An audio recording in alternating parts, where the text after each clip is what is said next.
ఆత్మ నడిపింపు కలిగిన బిడ్డలు ఎలా ఉంటారో తెలుసా? అమ్మలారా, అక్కలారా, అన్నలారా, తమ్ముళ్ళారేనండి. ఆత్మ నడిపింపు కలిగినటువంటి బిడ్డలు ఎలా ఉంటారో తెలుసా? ఒకటి, ప్రత్యేకంగా ఉంటారు, స్పెషల్గా ఉంటారు.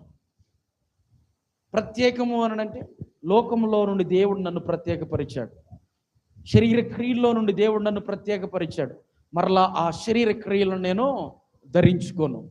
మీరు చేసినటువంటి ఏ క్రియలను నేను చేయను. నేను ఆత్మ సంబంధమైనటువంటి వ్యక్తిని. ఆత్మ సంబంధమైనటువంటి స్థితిలో నేను ఉండాలి. గుర్తుపెట్టుకోండి ఈ మాట.